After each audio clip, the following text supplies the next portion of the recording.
our best and brightest? This is what they're coming up with? Like, I don't know if the best and brightest are working on podcast mics. that's fair. You mean they're working on spaceships and cancer medication? What will the podcasters do if they have to be careful with the way they put their fingers? This is the hardest job in the you're world. Right. Hello and welcome back to the U Up podcast. I'm Jordana Abraham. And I am Jared Freed. It is so good to be back here with you, Jordana. Virtually, we are virtual today. I'm here with my titty mug. As you can see on YouTube, the titty mug has made it. Yes, I'm so glad that it made the move. It made the move. How are you? What's going on? Good to see you again. We did dinner. We broke bread last week. I know. We had a real in-person meeting. I saw your home. It was amazing. Yep. Casa de Freed. Great setup. It looked great. I was very happy for you. Huge improvement over your last home as someone who has seen both. Yes. Yeah, different living situation, I would say. A little bit different. Yeah, a little more space, a little more updated amenities. But the same titty mugs and same Tom Brady poster and I am who I am. Yes, you're still you. That's the most important thing, no matter what. And I met the babies. Oh, you met the babies, my God. Yes. Charlie and Lucy are the cutest. Yeah. I like that they have their own personalities.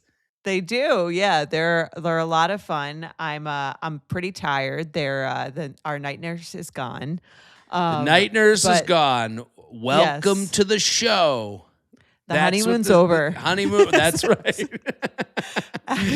Welcome to being a mom. There it is.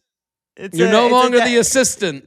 I've been promoted and I am adjusting accordingly. I am a lot more tired. Now I get why people say twins are hard. Oh yeah. She made it look pretty easy. And it's great. We're having a lot of fun, but they're a lot of work. So I'm in that adjustment period. But it was great. We went to Florida and they were pretty good on the traveling end, and it was like just us and them for kind of like the first time, and we did it. It was an adventure. And it was so great to see you. It was great to see you. I was so excited for you and Mike to come to the house and meet the babies. We got the picture of me, Uncle J Train, with Charlie and Lucy, which that picture will live on for the rest of their lives. That will be shown at my funeral. That will be... When they speak to memorialize their Uncle J Train. That's right. They're each giving a speech about me, and we'll put that picture up with them both one in each arm. So what do I have? I had a takeaway. So you came over, you and Mike came over with the babies, and I was like thinking about it on my walk today, and I was like, I have like a very heartfelt thing that I took away from it. And to make, this is a podcast, it's supposed to be funny. We're supposed to be like, do. That's not what this is right now, because it was so cool to see you guys. You seem like a perfect team. It was cool to see the unit. Yeah. And you kind of think about like what we encounter with questions here on the podcast with dating and relationships and the things we worry about. And you're like, I don't think anyone's thinking of the right things. Like, I'm watching YouTube and I'm like, man, this is what, if someone wants a family and kids, I'm like, you got to get lucky to meet someone that you kind of like can work well with and when you're dealing with babies. I don't know. Yeah. I mean, it is interesting. Like, you asked me this before and I don't think it was quite as relevant when we had the nurse, but since she left, we're really getting to see how we divide responsibilities and tasks. And like, obviously there's all the romantic shit when you pick a partner, but you're really like running a firm that is your household. Right.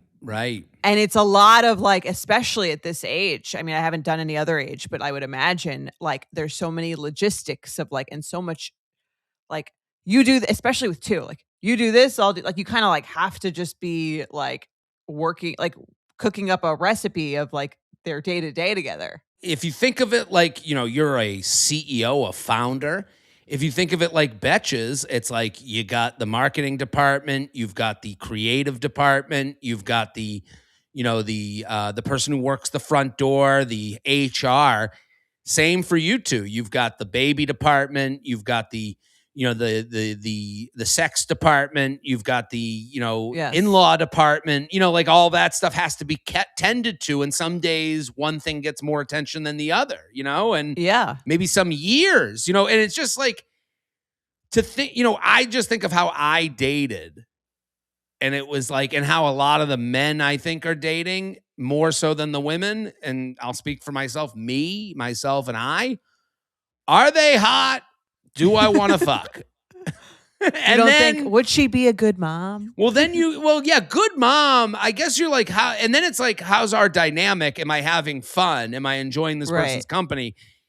And then it's like, how do we deal with, like, it almost goes backwards in importance. Right. No, it does. And it's kind of weird like that, because it's like, especially in this stage, that's like the only thing that really matters. Although one thing that I did really like about Mike when we first started dating was that he had this very calming energy that I felt very relaxed around him. And I will say that comes in handy now, because like he's not really phased by like, he doesn't get like overwhelmed by like the girls crying at the same time, or like they're, we have like a million things to do, or there's like a big blowout diaper. He's like very, that energy has been helpful in this stage of life. I'm like almost more like, getting a little overwhelmed. I think I told you like the first night I was crying, and it was like, we're in our hotel room and it's like the two girls crying and me crying and Mike just being like, all right, we're going to like, it's going to be fine. We're going to do this, and then we're going to do that. And I was like, how are we going to do this forever? I don't know what's going on. You told me that. You go, all three girls are crying. And then I'm like, and I looked at Mike, I go, wait till they're all on their period. And I was like, I'm happy we're close enough for me to make that joke. You are, yeah. It was a funny one. I liked it. Thank you. And I got to see you in your element. So yeah, did you have any takeaways? We went to dinner. Do you have any takeaways of me and Emily? Was there any thought? How do we look? Are we a good couple? Tell me. Should I dump her? What do you think? No, I loved her. She's great. I mean, like, I feel like she's the kind of person it'd be really hard to say anything even like negative about. And I was trying. No, I'm just like, no, I think I'm joking. Tell that to the people on Reddit. I mean, like, no, she was just like great. She's just like easygoing, and like, she was she was like helping me with like with the girls. She loved those babies. She just jumped right in. I was like, she's gonna be a great, like, she's unfazed by also the crying. I was a little turned on by how good of a mother she seemed. Yes. Like, she was like ready to go. I was gonna text you that after. I was like, she seems like she's gonna be a great mom, but I didn't want to be like that new mom. No, just assessing everyone's everyone's motherhood capabilities. Well, this is the thing about like, and also like saying that to you like a few months after you restarted dating. It's funny, like the things that it is. There's a huge hump for anyone to get over, but then when it comes to like when you're over the hump, it's like there's no more like, okay, Jordana, chill. We'll get to that. Like I don't really feel any of that. Like because I was looking, I was like, she's holding the baby like it's nothing. She was like flipping it over her shoulder and doing, and throwing. I know. I left. No, you left. You just gave her outside. A baby. I did. She was great. She was great with the baby. And it is a really important skill. Like, again, something you don't know until you're in it. But yeah, she was great. It was nice to see you guys together. It seems like you guys are in a rhythm. There's definitely like another level of comfort from the last time I saw you. Obviously, I mean, that was like a different time period, but it seemed like you guys are like excited and like making plans and like getting your ice cream, and it was awesome. Yeah, we love getting ice cream. We shout out to Wits in Delray Beach. If you guys want to plug, they do a ice cream of the night flavor, And that's pretty much the basis of our relationship right now is all we do is talk about what's the ice cream of the night. And I don't know if there's anything that's more guy in a relationship than what I just said. That's the, I had, Well, it it's was, funny because do you remember there was like, there's something I remember about like the couple that you saw with the like American Eagle t-shirt or something. oh my God. Yeah. And you were like shitting on them a little Yeah. bit. But like, do you kind of see how like that sort of becomes like, you have like Totally. your own little thing. I mean, it's the scary part about stand-up. It's like you become way less funny the minute you and your partner start having your inside jokes, and Right. you have to like Well, you're suss happy. out. Yeah, you have to suss. You're Nothing happy, less which is funny than a happy person. we're gonna try and defy that today because I'm happy, and we're gonna do this podcast. No, you're right. It's not funny to be happy. It's not funny to be like, how great is this? The weather's great, and we get ice cream every night. Like, Yeah.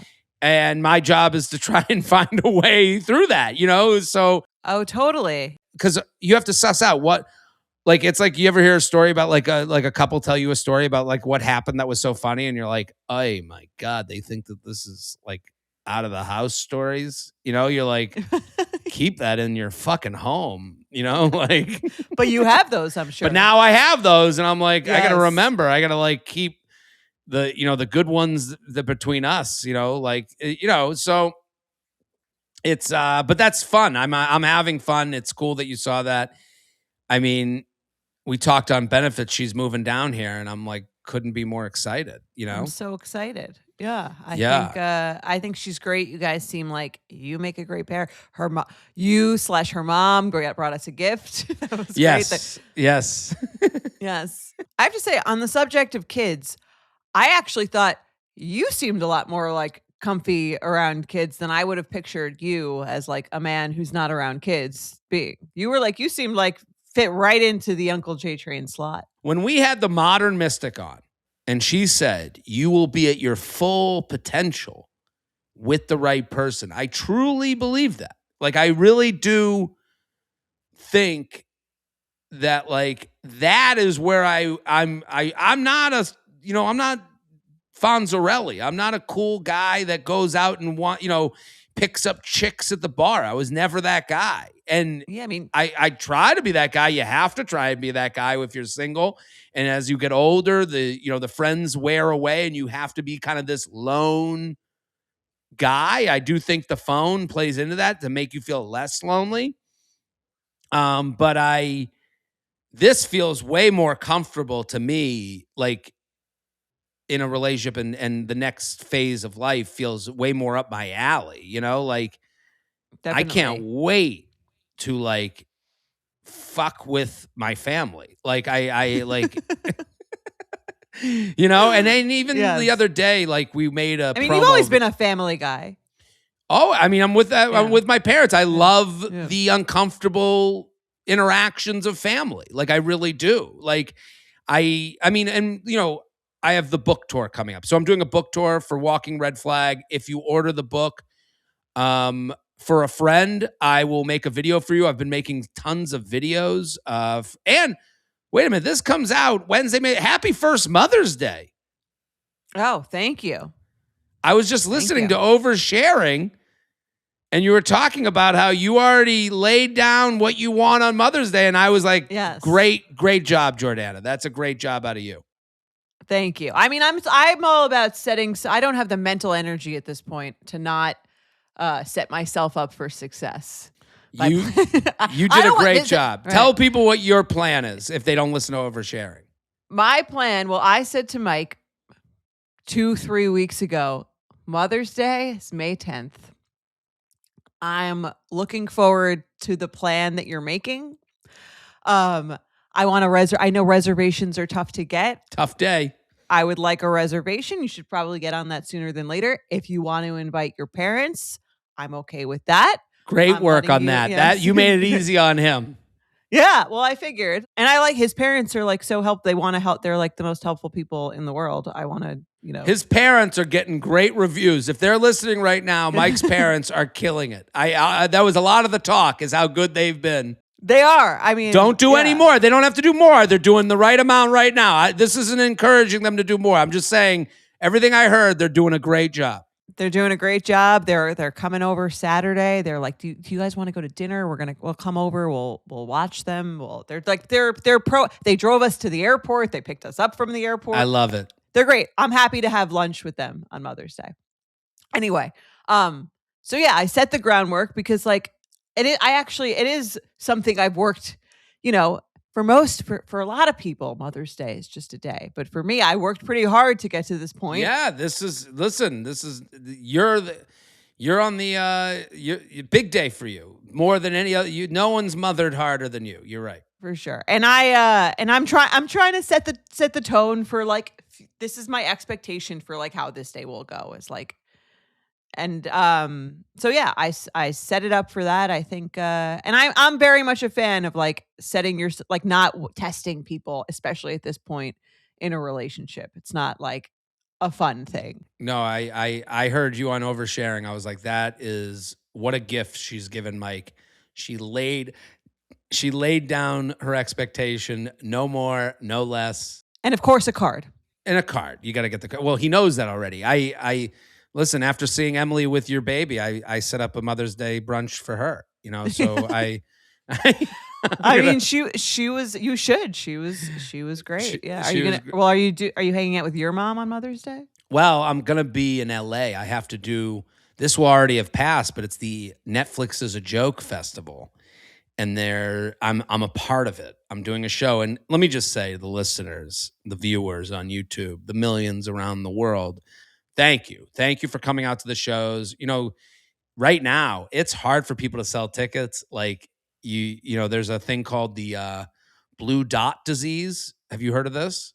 No, what's that? So when you sell, as you know, we have had live shows before. When you say when you go to sell tickets, you go to Ticketmaster and you see the map of blue dots.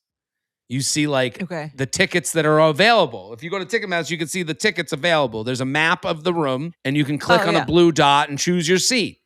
So all these musicians and artists are canceling shows because they're coming down with the blue dot disease. Too many blue dots. They have too many blue dots and they're seeing like, I can't sell the venue that I signed up for. Might as well just cancel. And it's like a joke to call it the blue dot disease. And yeah. Are people not going to things anymore, or is it just like? I guess things are expensive. It's expensive. What's the first thing you cut on the list? Concert tickets. Entertainment. The economy is not great right now. Cost of living high. So where do we make some cuts? So I just want to thank the listeners for still coming out. And I had like 30 tickets left for LA. There's 400 shows. There's a lot of choices out there. Part of that is because we do a great job. And I take a lot of care with writing an act and making sure that I'm going on stage and doing new stuff every time and taking chances. But also the audience, has always been the greatest gift in the world. So thank you guys all. I mean, and to continue that, I'm going to be on the road, Jacksonville, Austin, Cleveland, the Hamptons, Miami, Red Bank, New Jersey, Foxwoods, and Portland. And then I got a book tour. Ooh. The book tour is going to be like a live, dating you up experience where you can bring your screenshots and I'll, review them. And you can bring your dating app profiles. We're going to give makeovers. There's going to be New York City, Boston, Philly, DC, Chicago, Denver. All of these tickets are found at my website, jaredfree.com. And again, if you want me to make a cameo for a friend, you buy a book for a friend, send me the receipt, DM it to me. I'll get back to you with a video, their name, your name, and one fun fact. That's all I need. And I'm going to add on to this. You ready, Jordana? I'm ready. If you have a book club, and it's over 10 people, a 10-person book club or more, everyone buys a book, I will do a half-hour Zoom with your book club if you DM me all 10 receipts and we set a date and time, we'll set it up. So I will Zoom into your book club to discuss the book. A real author will Zoom into your Des Moines, Iowa bullshit book club.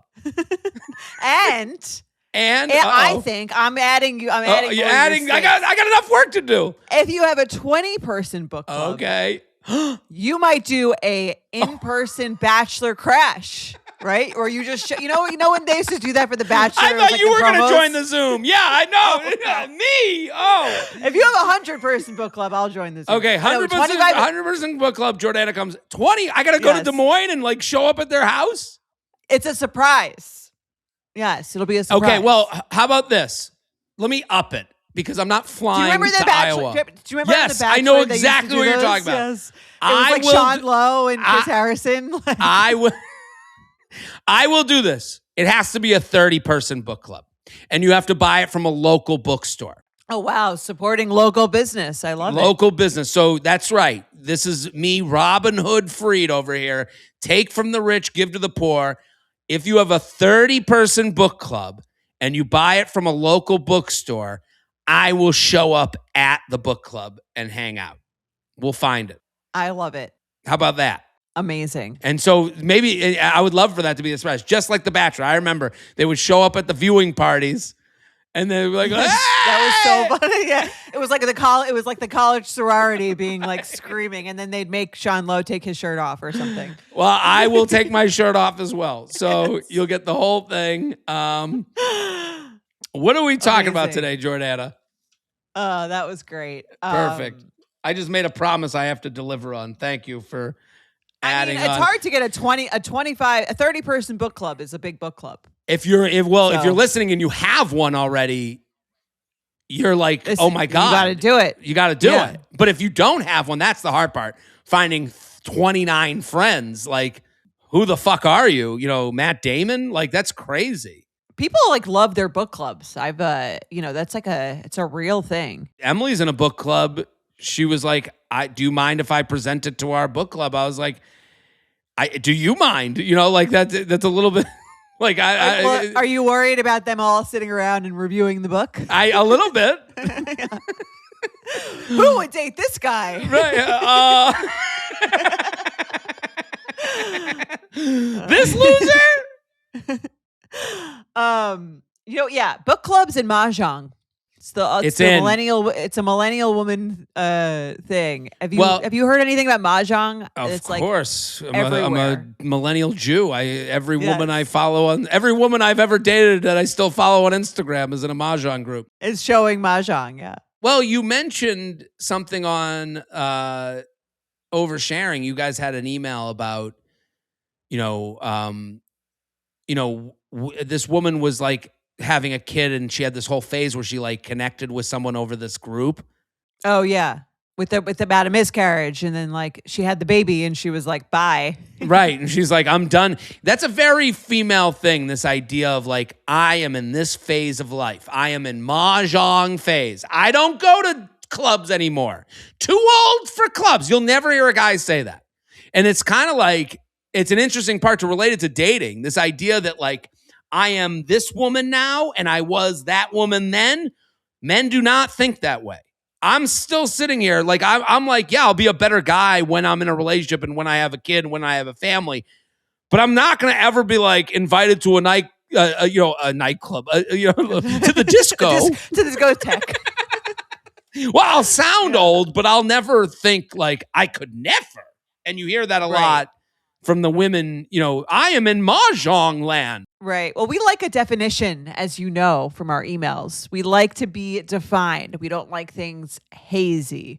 It's easier to put yourself in a box. I love hazy definitions. I love being vague. And love vague, as you've said. We love vague. We love vague. So let's get to the emails. Before we do, benefits. We are being very personal on benefits, and you guys, if you love You Up but wish that we talked more about our lives, we talk pretty openly about our lives. It's not like we hide what we do for a living. We are open and honest with the listenership. I don't know if there's a more honest and open podcast out there. There might not be. We bear it all. We bear our soul. But if you want to know more, about Jordana and I, subscribe to You Up with Benefits. The link is in the bio of this episode, wherever you're listening or watching, or it's on our Instagram. You can find the link there. So go, do it now.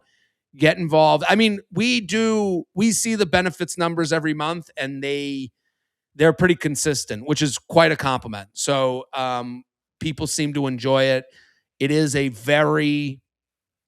I would say it's very comparable to the beginning of this episode, but it's even deeper. Yeah, it feels like you're just having a coffee with us in the morning after like a wild night, and we all came out of our rooms and like hung out, did that hang on the couch in the middle of the Airbnb. I would describe it as that. Yeah. Isn't that the best? They should have a word for that feeling. That's the pinnacle of hangs. Right? Yeah. That's the hang that you lose out on as life goes on. Yes. That makes you feel it's that hungover hang. Mm-hmm. The next morning, everyone went out. We had our night, and then it's like people trickle into the living room, and you're having your coffee out of your titty mug, and you're just jiving. Yeah, you have to really try as the older you get to like curate those hang moments. That's a good company. Talk about, setting up that living room hang, like being a party planner for that. Well, it's a trip plan. I mean, I do it. I've done usually like a yearly trip, like a couple's trip.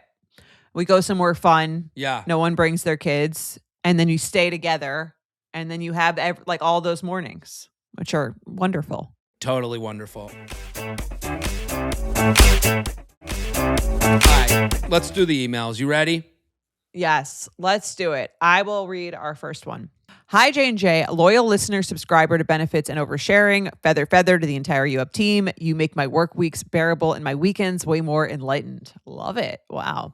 Thank you. I am 38, divorced, female, 5'10", 145 pounds. LOL. Thank you. Thank you for this is our new thing. This is in reference to another email we had where a guy wrote his height and weight, and we just said, "Is that what we have to do now?" Yeah, 5'10", 145 pounds. She's a string bean. All right. Did I just insult her? Right. Did I just ruin the whole thing? She's like a supermodel. That's a tall, thin woman, right? Yeah. Yeah, that's it. I'm 5'8". I'm 5'8", 145. So no, no that. Okay, the longer I go on this, the more I feel like I'm insulting. Do you want to calculate her BMI? Okay. If people write in their heights and weights, I will not avoid trying to paint that picture in my head. This is going to become a segment now because I'm trying to think. She must look like, Petunia from Hey Arnold. Okay, go on. I'm casually dating in a smallish East Coast town. I do not want a relationship anytime soon, but would love a friends with benefits situation to have fun with as my schedule allows. Thanks to Jared, I knew about Field and started to try my luck there. Look at you. Great app for someone who's looking for what she's looking for because she writes it, but it's super open. Okay, go ahead. Yes. I appreciate the openness and honesty about what people are looking for as compared to more traditional dating apps. I've matched with a few people and gone on several dates and have generally had a good experience. Recently, I've hit a snag and I'm in desperate need of some outside perspective. I matched with a guy, Nate, about a month and a half ago. Tall, plays hockey, great voice, and loves to read out loud to me, Jordana. Love that. I'm a fan of that. I find it romantic. Seems a little soon to be reading nighttime stories to each other. Seems a little soon into the relationship to be reading. How does that happen so quickly? You know what I'd Tell him to read Walking Red Flag to you. Yes. And I got diarrhea from having too much hummus. That's chapter 6. Yeah. You gotta get real far into a relationship to get there. Because of my custody schedule with my 2 kids, we've only seen each other 4 times over that period of time and text fairly consistently in between. We usually do something low stakes, eat some food, and have sex all night. Since we met, our chemistry has been off the charts. Truly insane. He says he's usually a one and done type, but we find ourselves going back for more until we're either too exhausted or one of us has to leave. And the communication about what we're feeling and what we want has been so easy and nice. Without the pretense of dating, we've been able to be fully open and honest without fear of judgment or trying to be something we're not. It felt like the perfect setup. This past weekend, I ended up staying the night and he asked me to stay the next day too. We played video games and watched TV and had sex for a full 24 hours. What is this, college? God, what is he taking? But the next day was really hard. It was a dopamine crash from hell, and we both texted about how weird and depressing it felt. That's the opposite of the morning hang. Right. Uh, he sweetly said, "My body just keeps wondering where you are." Because our Ugh. chemistry is That so makes it that my intense. body. What is Yeah. he? Jack Johnson? That was like Yeah. Your body is wondering. right. Okay, sorry. Who's that? Whose body That is was John Wonderland? Mayer? John Is Mayer. it John Yeah. Mayer or John Mayer? No, Yeah. John Mayer and Jack Johnson are one and the same to me. But They are very similar. Yeah.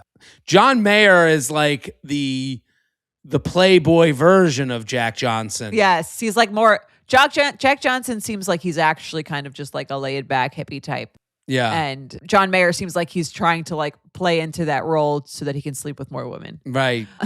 So I'd consider myself somewhere between the two. fair. Yeah.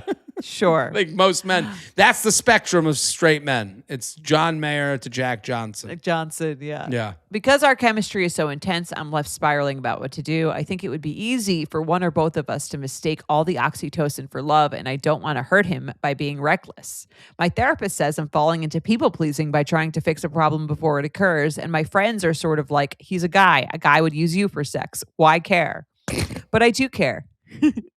Should I pull back or try to dampen this fire before it gets out of hand? Should I stop seeing him altogether? I'm truly not healed enough from my divorce to entertain a relationship, but I also don't want to cut ties entirely because he's so easy and fun and sexy.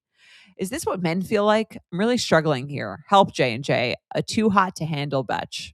I love this email. I mean, I relate to it fully. This idea of like, it's going well. Okay, here's how it's going to go wrong in the future. Yeah. And I need to get in front of that. I mean, like I hear her therapist. I agree with her therapist completely, but I also and I also I've been her, and as Jordana knows, in my own life, I get ahead of all of these things and do what she's doing right now. So consider yourself seen and not crazy, because I have been there, and I think your friends are assholes.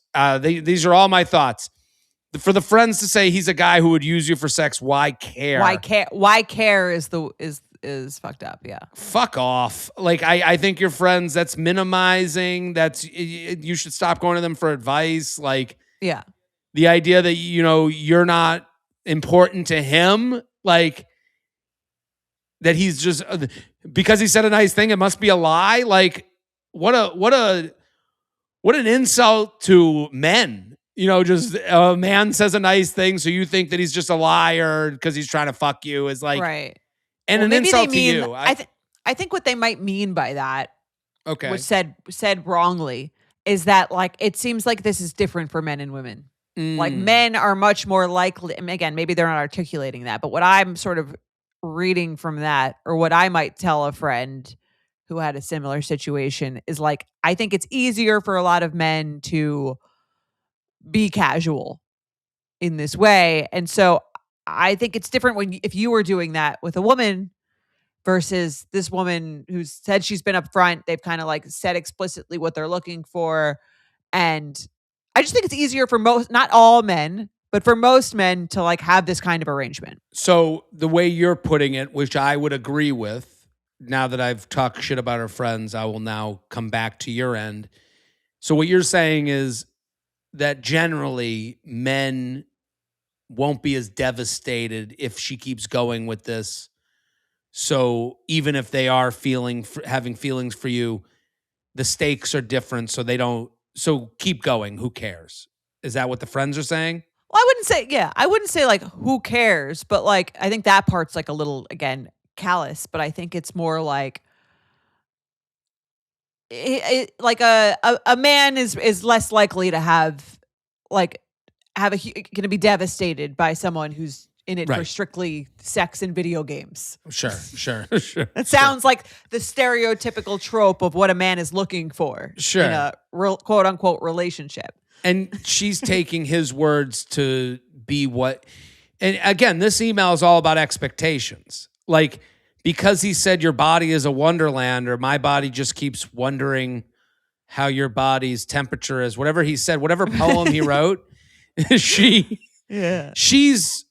interpreting that in the way she would say that to someone. So she's making again, it fits her profile of getting ahead.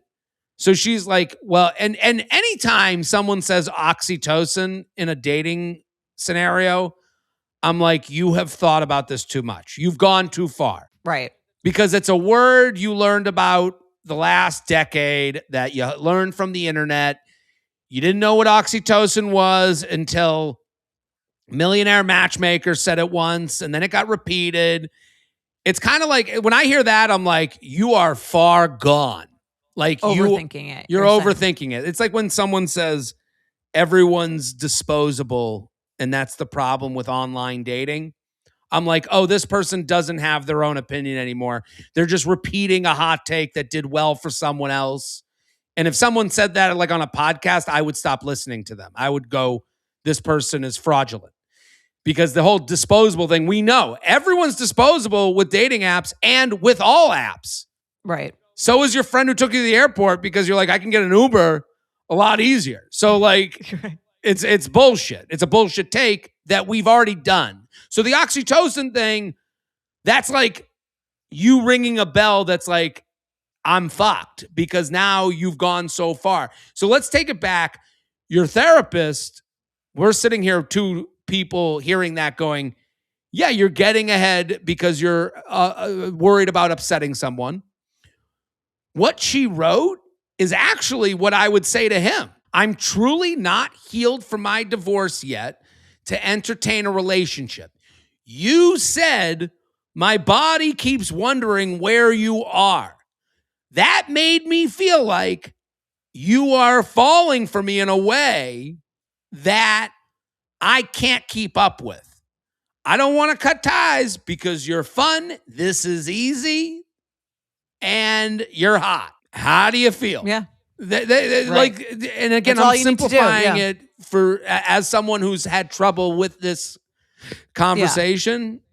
I think that would be a way I would hear that, and I'd be like, good to know. And then I could say, no, I'm in love with you. Or I can say, no. I say those things because I'm carried away and I'm trying to like recapture the dopamine from earlier. You know, I want to hear it back. Yeah, which is, I think, a very strong possibility. Right. I don't think it necessarily means he's in love with you. I think there are many men who would be cool with this situation, more than the amount of women that there are. Listen, if I was dating someone, again, also you met on Field, which, you know, to go back to Field, when you get all that sex stuff written out, Field, the power of Field is like, people are like, I want this, and that. The power of that is that, okay, the sex stuff's out of the way. Now you guys can like chit chat and like kind of get a little deeper, a little quicker so that you can like trust each other for the sex you already said you want to have. Yeah. You're looking to build trust really quickly now that the sex stuff's out of the way. I've been in that situation. Totally. The best position that you would be in to date as a woman would be like exactly her. 38, 5'10", 145 pounds, divorced. You already have kids. You're not like racing the clock if that's what you want. And like, you're going to like, that's the perfect position to just date like a man, which is exactly what she's doing. I think you're great. I'm having a great time. This is the level of intimacy I want. And please let me know if I'm under delivering. If it's not working for you. Right. If I'm under delivering for you. Right. If it's not working for you. I actually wrote out the possibilities for her. You ready? Okay. Here's what happens. She keeps going. She falls in love and it all works out. You keep going, you fall. That's a possibility. You put aside, you get over your divorce. Started as casual, becomes more serious. Great. Wonderful. You die while holding hands. You break up. You never find someone that makes you feel as comfortable as this person. You go back to them. They have now a wife and kids, and you are sitting outside their window on Christmas Eve watching them and their beautiful family drink hot cocoa like it's a wonderful life. Why isn't she with her own kids on Christmas Eve? No, those kids don't want to hang out with her. She doesn't care about those kids. No, she's obsessed with this guy. Yes. That's a really sad story. That's a really sad story. That is a possibility though. Okay. Sure. Okay. They break up. She realizes he was a really good match for her, and she comes back to him, and he's like, yeah, let's give this another shot, and they fall in love. Okay. Okay. Sounds like a familiar story on this podcast. That's a story I'm living right now. I got very lucky. Yeah. Okay. You keep going and he falls in love with you and you're not as into it and you have to have a tough breakup. All these scenarios seem perfectly fine besides the one where you're stalking him and not abandoning your own family. Well, the last one is of the worst one. Keep going. You keep going. He falls in love with you. You realize you're not as in love with him. You end it with him. He murders you. That's the worst case scenario. Mm-hmm. Yeah. Also, a scenario that we have to acknowledge is like the most likely case of murder just generally, so I'm sorry to ruin this podcast. It's got dark real quick. Okay. I'm just saying, listen, again, we have to acknowledge how just this could end with depressed. You're like, you lose out on something that's really good. Yeah. Or you murdered. Or murder. Yeah. Yeah. So just some thoughts. Yeah, just have the conversation, I would say, in a public spot. But I think the chance of murder is less if you have it now with like, hey, let me just like set up expectations. Right. Like I think you need to expect this out of me, and your body is a wonderland is something that makes me feel like you might be ahead of me and makes me anxious. Yeah. I mean, this sounds like it's a good time for like a little check-in. I know this is the way we started. We both said we wanted this. It's now been, I don't know, a month, 2 months, whatever it is. How are you feeling now? Are you still feeling the same way as when we started dating, or have your feelings changed? I think that's fine to just have a check-in. Totally. Let's do another email. Petty or prudent? This is the game we love playing. You ended something and then you acted a certain way. Were you being petty or prudent with how you acted? J&J and Ronnie. Ronnie, how is Ronnie? Wow. He's sleeping right next to me. He appreciates being included. So he's doing better. This is a way better sleeping next to you during the podcast. This is an improved Ronnie. He's great. I feel like he's a little sad. But he started his training, so that's been helpful. But it's really funny. So when we were at Delta, we checked into Delta at the Palm Beach airport. They gave us these like little they saw like the girls and they gave us these little like Delta rubber duckies. Have you ever gotten them? What? You never got them? Rubber ducky guy. Who gave them to you? God. We were checking our bags and the guy at the check-in thing was like, gave us 2 little like Delta. Do they say Delta so on it? Yes. Oh my God, with like a pilot. It's like a little rubber duck with a pilot's hat that says Delta. It's like adorable. I've never been more annoyed in my entire life. I gotta get one. I gotta go tomorrow. Okay. Yeah, you should. Did I give them to 40-year-old men with no kids? I'm gonna ask. Maybe. Yeah. I'm gonna be like, I have a Wrangler. You know us, rubber ducky Wrangler people. Yeah. Okay. Yeah, so we got 2, and then we got home, and Ron, they were giving them the bath, and Ron just stole one and destroyed it, and I think he was and then I was like, you know what, Ron, we deserve that because we didn't get you a souvenir. We went away. You got him nothing. Didn't get you any. We didn't get you. You deserve to like chew up this, and plus we have 2. There was a video I thought of you yesterday. There was 2 girls. They're with their dad, and they're in the car. And they got these like dumpling toys, and the girls are like, let's open them on 3. And they go 1, 2, 3, and they open these dumpling toys. And this girl freaks out. She's like, I got the glitter dumpling. And she's like, and the dad's like, what, is it good? Like he has no idea. And she's like, it's rare. You can't get this one. And then the camera pans to the other daughter and she's a mess crying because she has like the dumb, like dumpy dumpling. Yeah, she has like the red one, and she's like, and she starts crying immediately, and then they go back to the girl who got like the special one, and she's like, ooh, and like, I was like, oh my God, this parenting thing is wild. A lot of content, a lot of content in it. Tons of content. I was just thinking of you with the twisters. The twister. I have to say though, people fucking love twins. Yeah. We get stopped. We've never spoken to anyone on a vacation ever. Like, no one has ever spoken to us everywhere we go.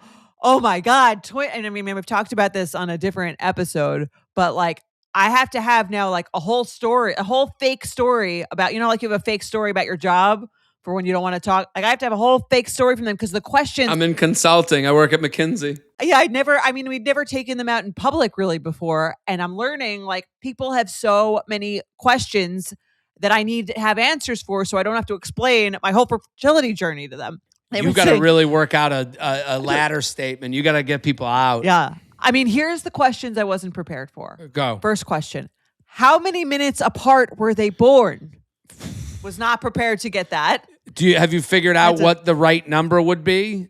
I originally said 10 because I panicked, but I think 7 is probably like a little more of a common thing. And then just pray they don't ask any follow-ups. 7 and pray. Okay. What's the next question? Oh, my daughter had twins. They were born premature. Were your twins full term? I don't even know what that means. That whole sentence is like above my head.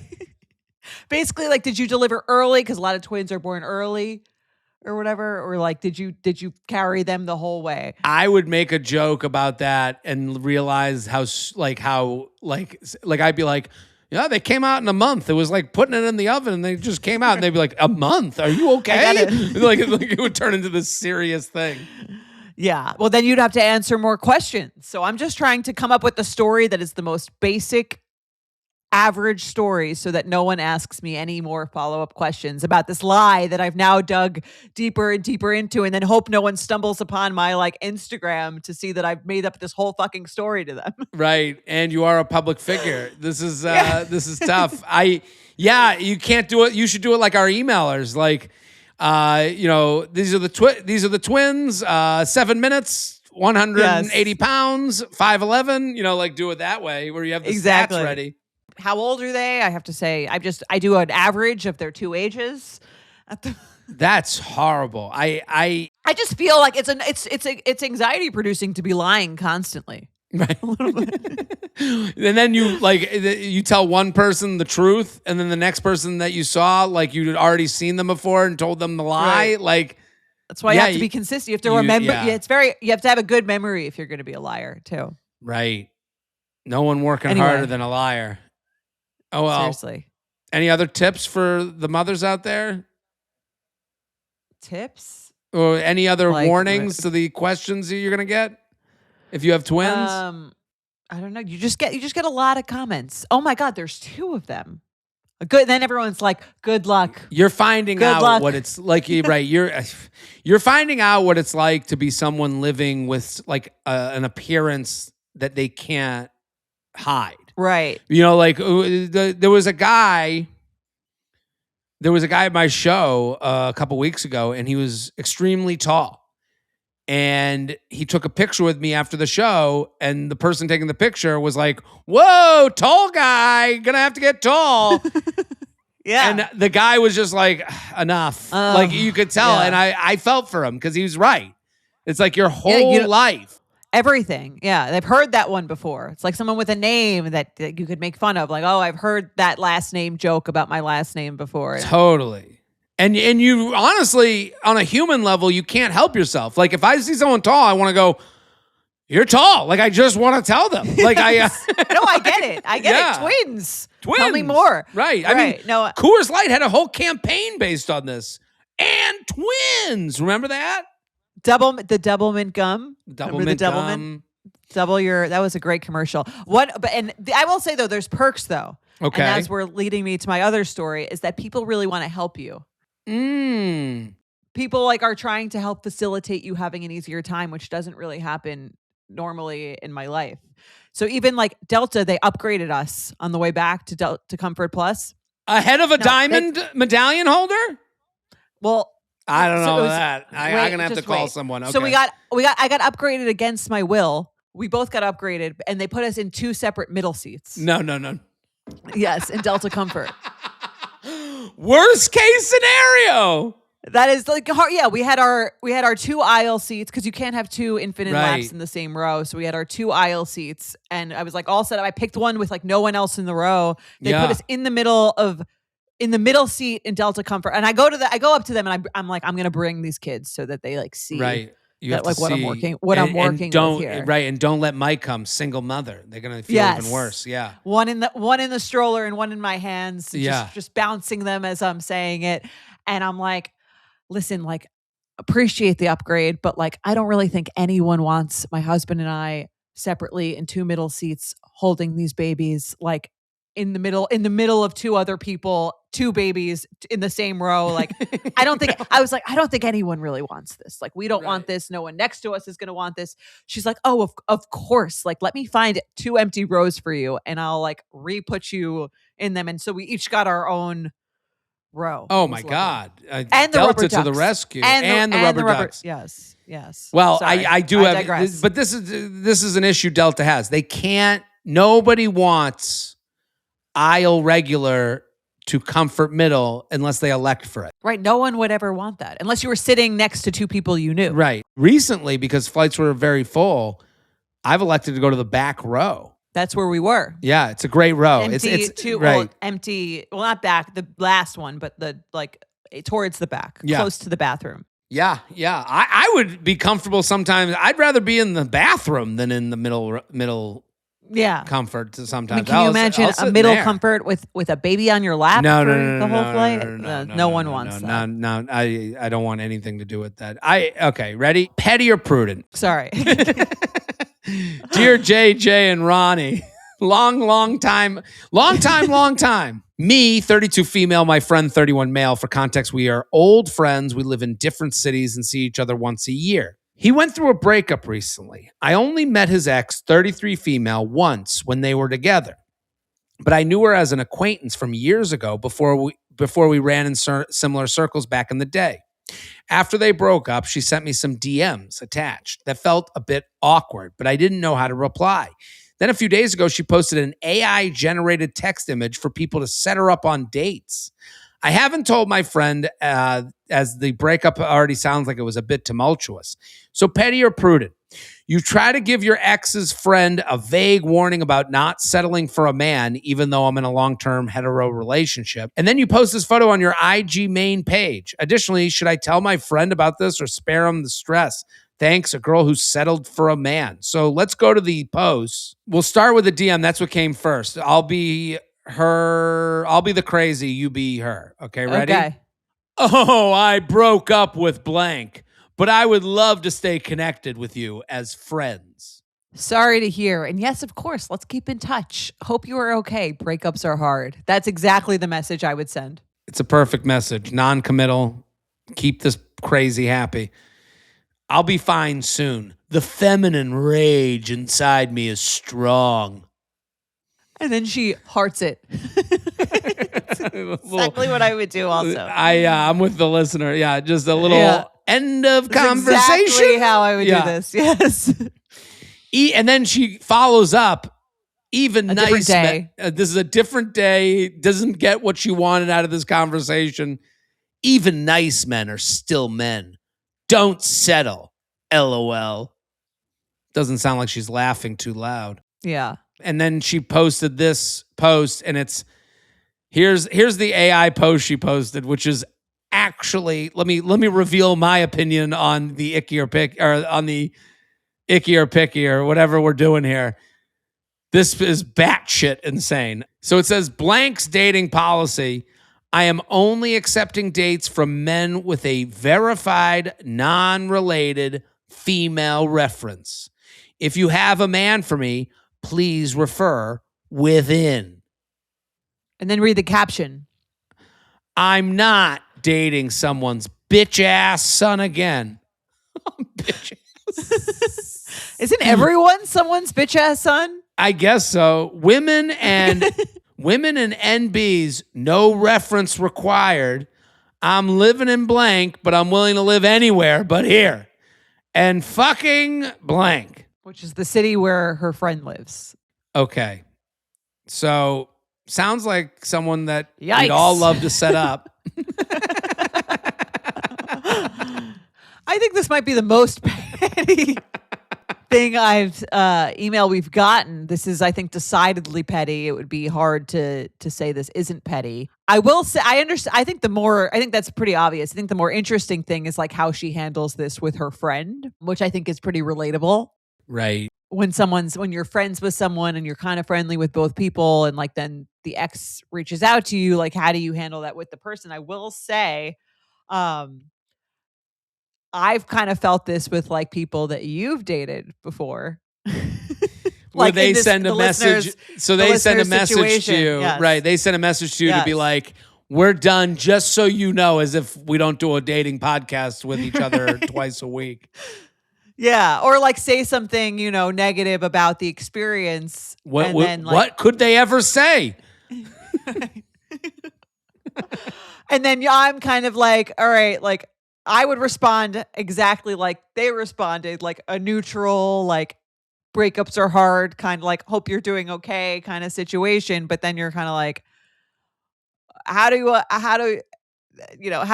I contain this thing? Or like how much do I pull the other person in? I don't want to stress them out, but like the person does seem, I would call this like a little bit of a tear. This person seems like they're on a tear. Yeah. I mean, it's a man's worst nightmare. Hey, I just don't think this will work out. And then they turn into the Incredible Hulk and start going on social media. Yeah. And honestly, again, they are in a position of power.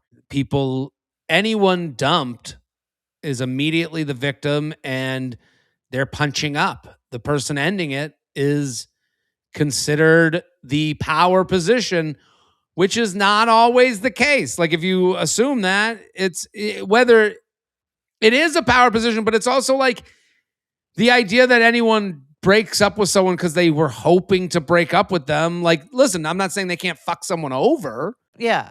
I don't think there's very few situations that would merit this. I think there's a classy way to handle a breakup, just like there's a classy way to handle any kind of rejection.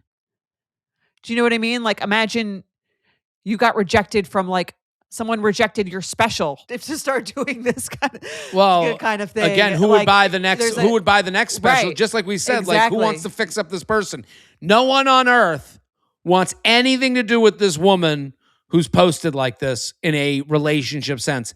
Not even her friend. If you were dating this person and let's say you like unfollowed them on all social, but then your friend still follows them, would you want them to tell you about, like, send you the screenshots of the messages? Would you want them to send you the screenshot of the thing, or would you kind of just prefer to be like, I'd prefer not involved in any of it? I'd prefer not to know. I had this situation where someone I was dating like messaged a comedian and to tell them, and then the comedian like went on and on like with them instead of like the said, the like, what you do is you send what would be written on a fortune cookie and then you do the like.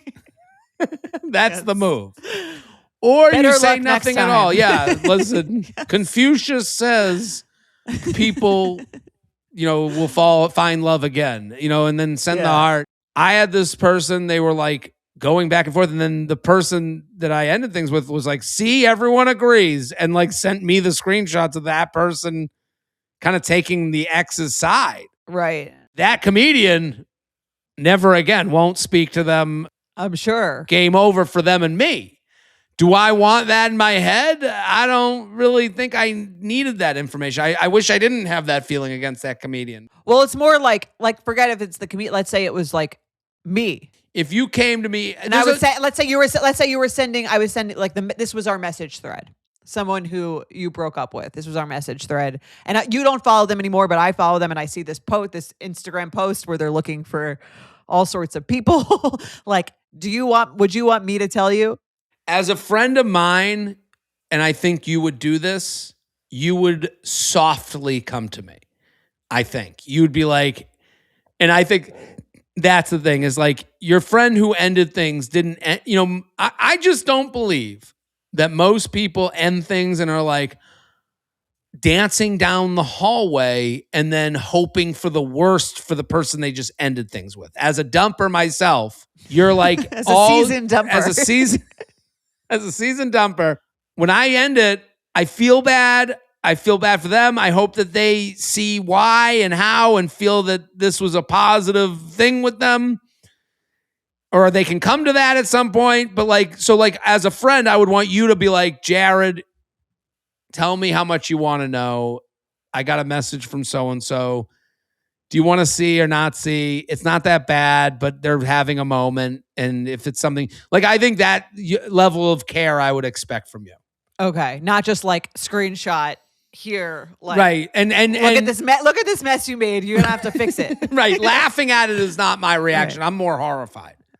Like you're dealing with someone who's going to be like really like anxious and horrified. You're like scared. This. Right. Yeah. Totally. Like if her friend, would I tell him? I'd just be like, hey, I heard about the breakup. I hope you're doing okay.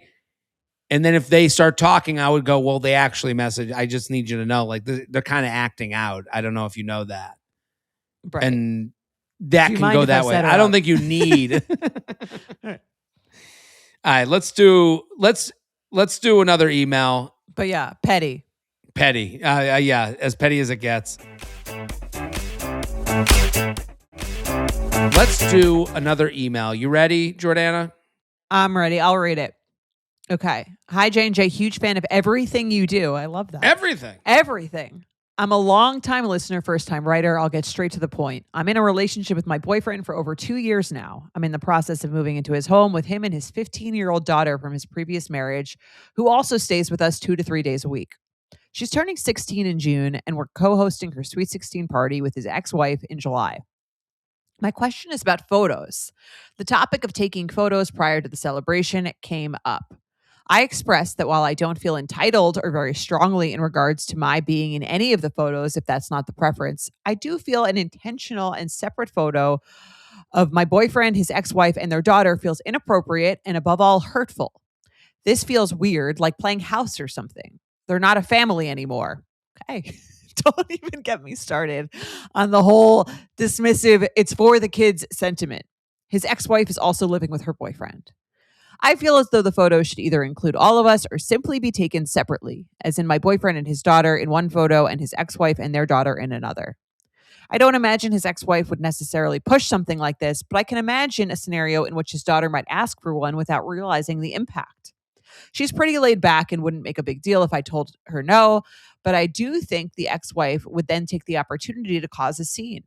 Do you feel a scenario like this in which a serious significant other is excluded is appropriate? What is the purpose of these fantasy world photos? Where are these supposed to go?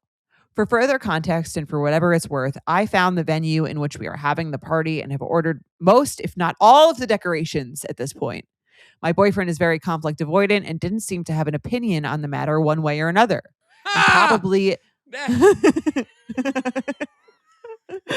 No, he didn't tell you his opinion because you sound like you're going to make a scene. Okay, I'm sorry. Yeah, I would agree. And probably just wants to get through the whole ordeal in one piece. I would agree with that also. Without you, the emailer, tearing him apart. He's got two...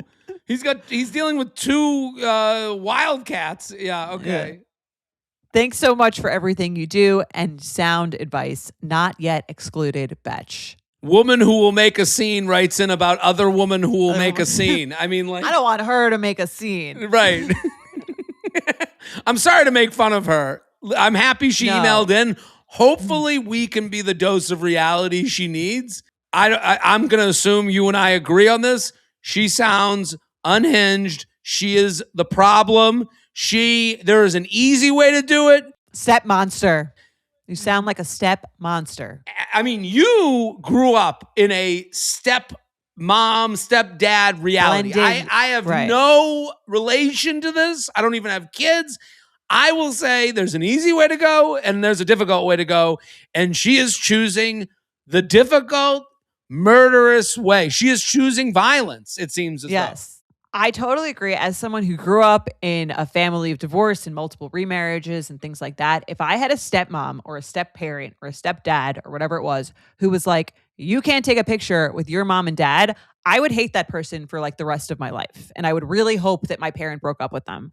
And I think I'd be right. I think you'd be right. I think I'd be right because it's like the whole crux of parenting, which she doesn't seem to understand, is like that it's for your kids and that like I would want a picture. I have my wedding. I would want a picture. I mean, if my parents spoke to each other, I would have loved a picture of the two of them and me. I mean, her daughter's almost 16. She had a whole. She's only been with him for 2 years. She had a whole life probably with both of her parents. That means something to her, even if it doesn't mean something to you. No one's playing house. It's like these are the important people in the daughter's life that she wants a picture with. For someone to come in and be like, "That's inappropriate," like you're inappropriate. Fuck off. Right. Yeah. The whole idea of where do these pictures go? You know how many fucking pictures I take with wait staff? Because my mom, every picture my mom takes is going nowhere. It's not your fucking business where they go. I take it because I want to make my mom happy. Right. Or like also like if it went on the mantle of the daughter's college dorm, what do you care? It doesn't matter. Like you must be so insecure in your relationship with the dad that you can't handle the idea of there being this symbolic picture that doesn't include you. And we're speaking right to her, which not all the time that we get to disagree with the emailer. Like we don't want to disagree with you, but when you write, don't even get me started on the whole dismissive, it's for the kids sentiment. I thought the next line was going to be, the daughter already told me she doesn't want this. That's not your next line.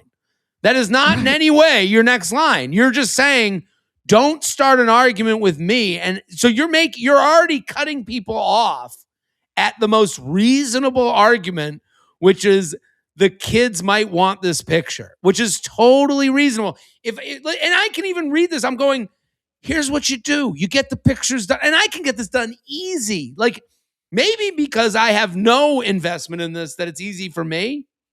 But it's like, yeah.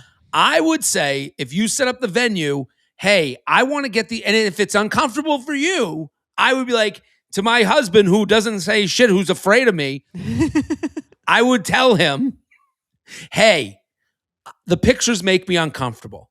What I would love to do is get them done the minute everyone walks in. I want our family, I want her family, and then I want you guys as the original family, the mom and dad with the kids.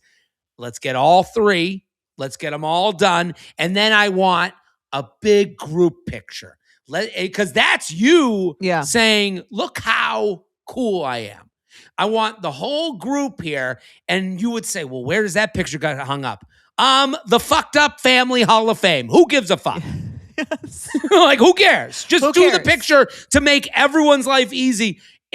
Especially the daughter who's having a sweet 16. You think isn't that what this is? You're trying to put your shit onto her party?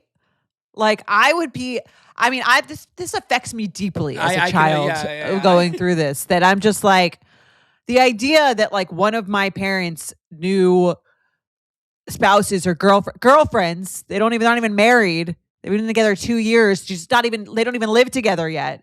That she's going to come in and tell me that I can't take a picture, that it makes her uncomfortable for me to take a picture with my parents. I would like freak out. That's crazy. At the toughest age of your life, 16-year-old girl. Dealing with your parents remarrying. I don't envy your it. Broken family. And this woman's going to be like, I think it's inappropriate. For who? Think less. Be less involved. I hope this gets through to her. I don't know if it can. I'm like, emailing again. She seems so convinced that like that she's right. I just want to tell her that she's not right at all. If in case anyone won't tell you to your face, your boyfriend won't tell you to your face. He says he doesn't have an opinion on it. His opinion is that you're acting crazy, and he doesn't want to tell you that because he's about to live with you. Right, and he's went from one person who starts a scene to the next person who starts a scene. He has a type, obviously. Right. Honestly, put him on. Let him listen right now. Put your husband on right now. I'll talk to him. Hey, stop being a pussy and tell your girlfriend that she needs to fucking quiet down and let your daughter have the best day of her life, and she's making everyone's life miserable. There you go. Give it back to your girlfriend. We solved your issue there. Let's play some games. Let's do it. Red flag or deal breaker. You know the game. It's sweeping the country. You are dating someone. It's going great. One thing happens. Is it a red flag or a deal breaker? Do you see it? You notice it? You just put it in your pocket? Or is it a deal breaker? You end it sight unseen. Ready? Ready. J&J, my sister-in-law, recanted a date she went on last night, and I couldn't wait to share. Red flag deal breaker. She is a 37-year-old female and went on a first date with a 39-year-old male. They met in real life at a singles event. He asked her out, made a plan, followed through. On the date, it apparently came up that he has a porn addiction. I asked, how does that come up on a first date? She replied, when he told me he likes to watch documentaries at night, he said, that's what I like to call them. I assume most 39-year-old single men are watching porn in the evening. The way he described it felt like the deal breaker to me. Thoughts? Thank you for all you do. And yes, I have more than once shared an episode with my sister-in-law. She needs your help. Yeah, this woman needs our help. Yeah, I mean, here's the thing. Having a porn addiction, like any other baggage, is not a deal breaker in itself. It's the way you speak about it. This on a first date, someone telling me about the porn that they're watching at night in this casual way would be a deal breaker for me, just because of like the way it's presented and the lack of seemingly them caring what I think about them. Yeah. No, I mean, there's no not creepy way to call a porn a documentary. Yeah. And make it like fun. Like, I again, right. I have an addiction. I have this problem is something that could hypothetically come up on a first date. I love the listener's question. How does that come up on a first date is a reasonable question that could have a reasonable answer. No, we were talking about how, I have these, I've dealt with addiction my whole life. He brought up his porn addiction. And it's something he's trying to get over. In a world, this is something that could be gotten over. To look at a woman and go, at night I like to watch my documentaries is like crazy. Yeah, that wouldn't be a way that I would want someone to package their baggage. Right, like if someone had a massive amount of debt and they were like, they were put down their credit card. I like to add this to my little IOU box. Like, no. Well, also, I don't think he meant this, but like to call porn a documentary is to say it is a true retelling or telling of truth in the bedroom. I would more compare porn to a fantasy, a fairy tale. Like, right. Documentary is like that it's not real. Right. You're going to a place that you don't generally go to in your everyday life or every day. It should be more fantasy than documentary. Like, it's like saying, the joke like, doesn't even make sense. Like, yeah, it's kind of like saying like I listen to murder mystery podcasts because they're funny. Like, what? Like I think you've misunderstood what these are about. Agreed. Deal breaker. All right, let's do another one. Hey, J&J, before I get into my red flag or deal breaker, I have to say I've never felt more seen than when Jared pulled underwear out of his pants on the pod. Look at you. Changing lives. Thank you. I'm happy I can make the disgustings feel right at home. Loved. Yes. The week before that, I was line dancing with my boyfriend and another couple, and somehow my underwear from the night before fell out of my jeans onto the dance floor in public. Thank God it wasn't a first date. That guy's got some great moves. He danced her underwear right off her body. Yeah. My friends now want to make me a shirt that says, I dropped my panties, boot stomping in Alpharetta. Okay. All right, a little long. We'll work on it. Be right to edit. Yes. Anyway, I have a red flag or deal breaker that came from a mutual friend, and I need a ruling. My friend, female, 27, was dating a man, 36, for about 4 months. Things were going fine until she discovered that he has a Finsta that he actively uses to like his own posts on his main account. She broke up with him over it. So what do you think? Is having a Finsta to like your own post as a grown man a deal breaker or just embarrassing? Sincerely, a nosy panty dropping bitch. Well, thank you, Panty Dropper, for writing in. I think this is a good one. What do you think? There's this is two pretty illusory. It's illusory. Okay. The only thing I'll say, I'm trying to think of like a scenario where he's like a creator and he felt that this would give him some sort of leg up in the creator community or as engagement, but I don't know. Like I have a J-Train podcast Instagram account that posts clips from J-Train every day. If someone I consider it like a commercial for the podcast where I'm like, follow the JTrain account so you know if there's an episode that might entice you. That account will comment on my stuff and I'll respond to it. And now I'm just responding to myself like a big fucking loser. Are you running the account? V does, our producer here. V. All right, so you're responding to someone. If you were running the account, it's a little playhouse.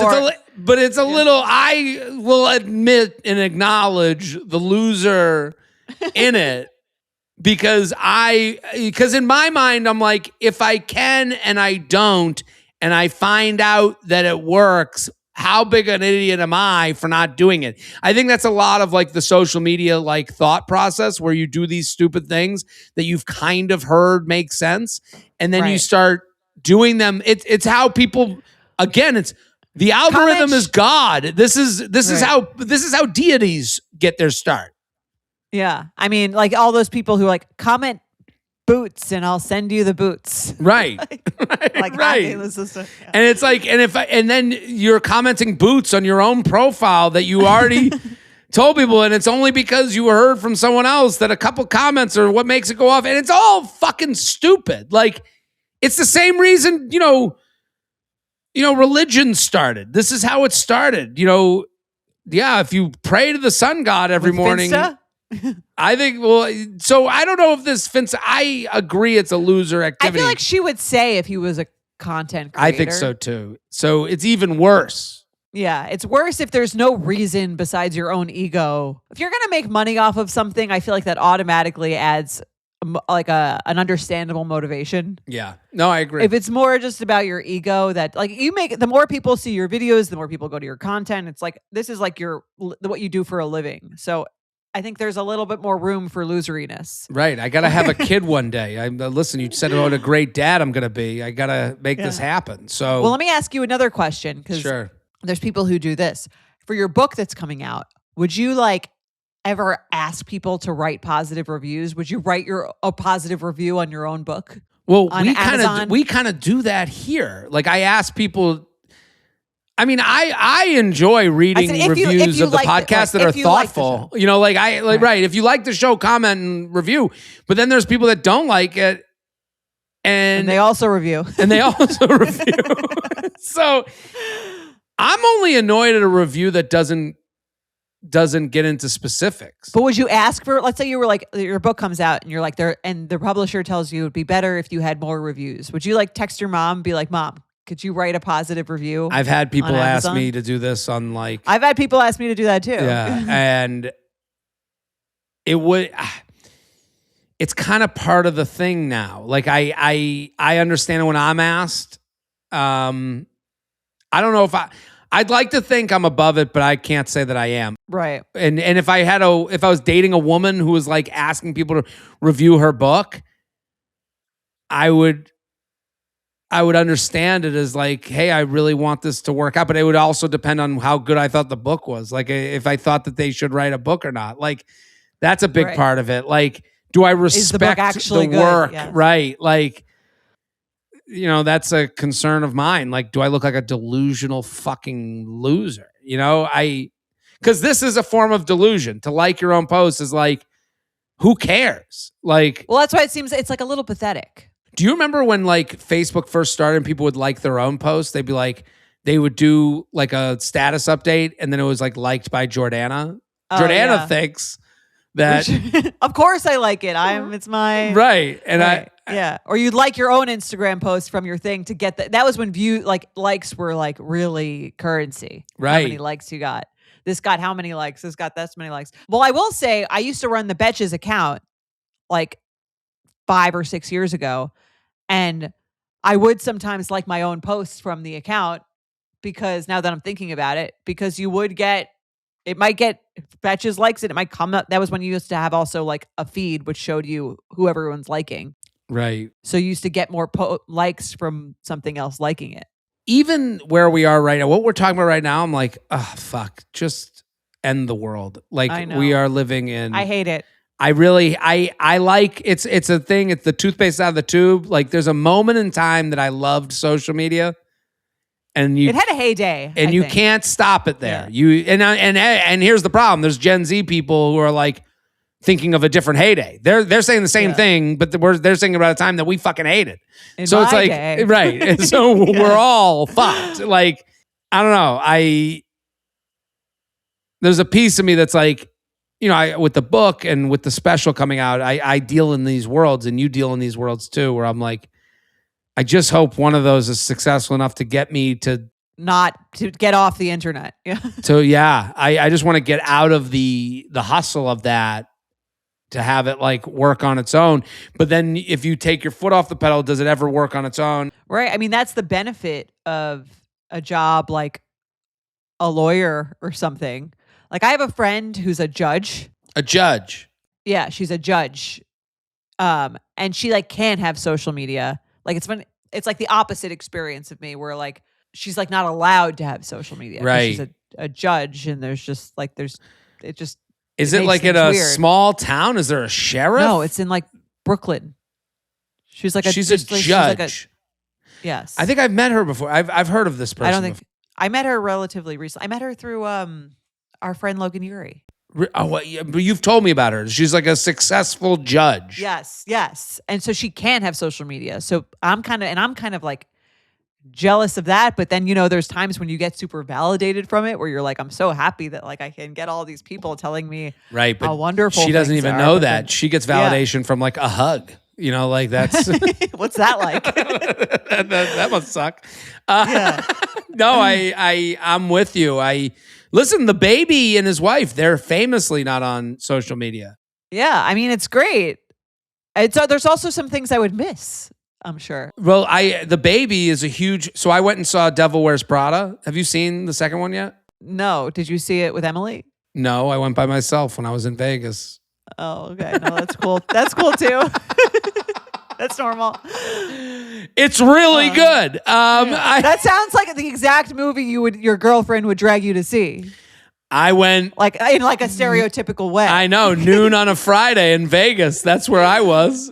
Wow, that's what they say. By What makes myself. Vegas so crazy. What happens in Vegas? That's right. I guess I shouldn't have talked about it. Should have stayed in Vegas. No, it sounds cool. The movie's great.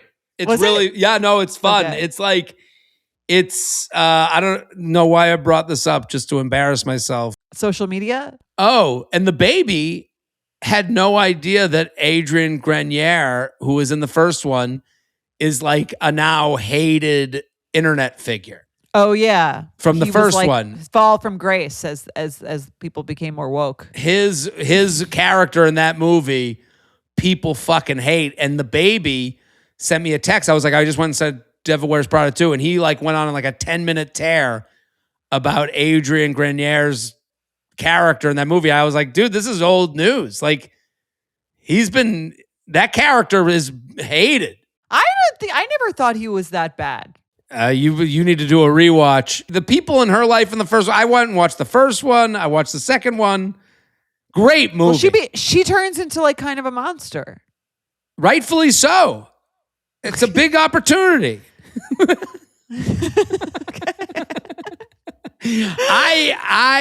The second one's really good. Meryl Streep and Stanley Tucci are treating the movie like it's Othello. They are like they are taking it as seriously as you could ever take an acting role, and it is fucking awesome. Emily Blunt's awesome. Anne Hathaway. I kind of can't stand Anne Hathaway. You're not going to like her more after this. Okay. She does Anne Hathaway. She does the thing where it's like, it's too cutesy, where it feels like you're like, just stop it. Like, just shut up. Right. I find her character and her kind of like irritating in that way. I think they're one and the same. It's the same character in every movie she does. Like, yeah. I don't know. Where was she? I saw her on Jeopardy. She looks great. I mean, they all look she great. looks amazing. Yeah. They all look great. I got to say, they all look unbelievable considering that movie was like 25 years. Like, it's like crazy. That's crazy. Yeah. All right, I got to see it, I guess. You got to see it. I would encourage you. I'll take the babies. I'll babysit. You can go and have a alone theater day. That sounds heavenly. Okay. All right, let's do another one. Last one. Hey, y'all. Okay. OG subscriber, yearly plan, of course. Thank you. Love, love, love all that you do. I have a somewhat silly red flag or deal breaker. Is it possible that this hot man I'm occasionally sleeping with does not know my name? Yes, it's possible. It's neither a red flag nor a deal breaker for me. I think a bigger deal breaker would be one of those guys who uses my name too much. How much would either of you care about someone sleeping with you casually, possibly not knowing your name? Below are some examples of how he refers to me over text. Signed, is that my friends with benefit? Okay, so here are the texts. I'm so glad she included the text. I am too, because I need to know. Let's decide if he knows her name or not. You ready? Okay, you'll be him. I'll be him. Hey, you, I still haven't gotten a kitty, LOL. How's your weekend going? Hey, dear, I've been good. Yes, we should. Here's more. At your service, little lady. Hello, lovely lady. So, do we think he doesn't know her name? I think it's possible he doesn't know her name. I don't know why he just wouldn't say anything. Like, why does he have to even say little lady or dear or you? Like, if I didn't know someone's name, I would just be like, speaking to them as if I'm looking, like I don't need to say their name. If I text you, I'm never like, hey, Jared, like, how was your week? You know what I mean? Yeah, but hey, you is like a good opening for a casual hookup. I actually think this is more normal. Like, you're coming out of the blue with a semi-erect penis is kind of what he's doing every time, right? Like, yeah, every time he texts for a casual hookup, it is him asking to be blown. So how do you do that politely? You can't just be like, when are you free?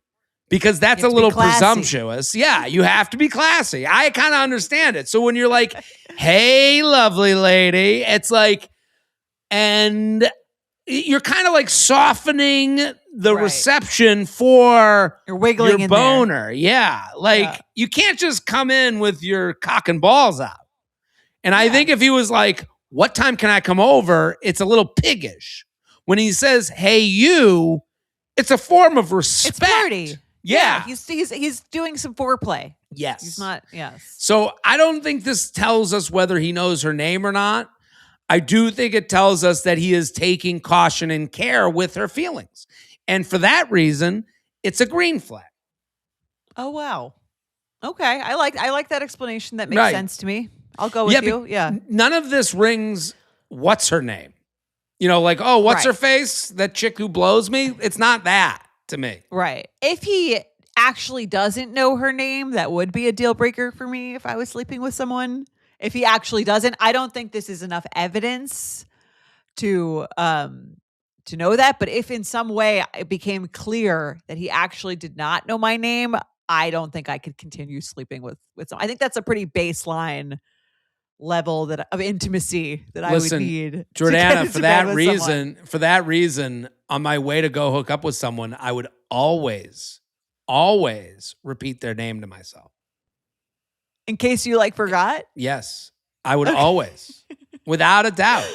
I do so the same thing when I go visit someone and meet their baby. I go to the Instagram account and I look up the baby to make sure that I'm saying the name correctly. Lucy and Charlie, I did a check before you came just to make sure. I know their names, but I did a check. That's fair. No, Mike does that too. Whenever, that's very male, I think. Whenever we go visit anyone with kids, he's like, all right, that's the kids' names. Like he repeats them and he's like, is that right? I'm like, he's usually off by one. Right. And then, that's okay. And that's why as a single man, I have to go to their Instagram and I have to scroll all the way back to we welcome little Zachary to the world.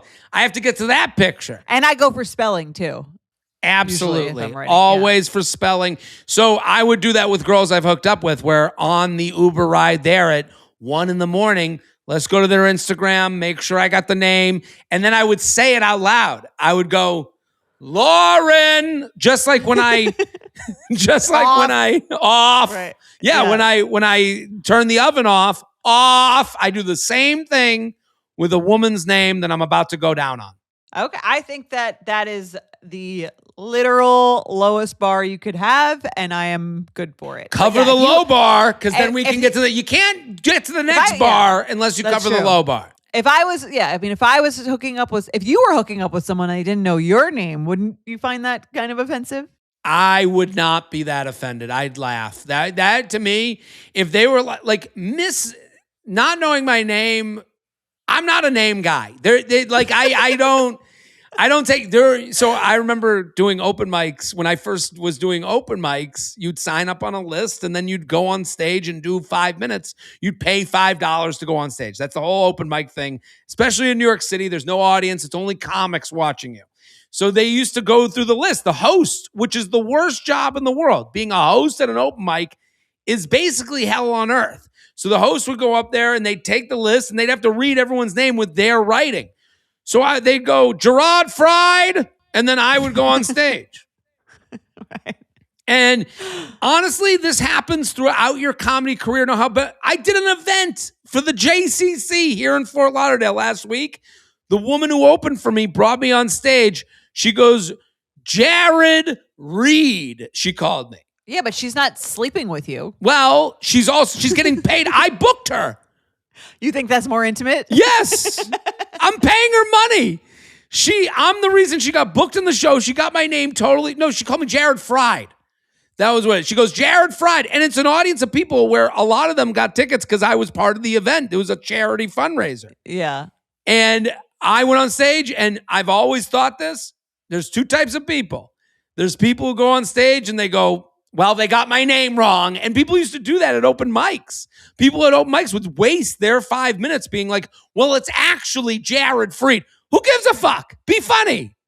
No one gives a fuck about your name. So I have the same. And when this woman got my name wrong, who gives a fuck? I just went, hey, welcome to the show. And now it's time to be funny. They'll know my name if I'm funny. Okay. I kind of think if someone got my name wrong in bed, they'll know my name when I come quickly and they'll make them never forget it.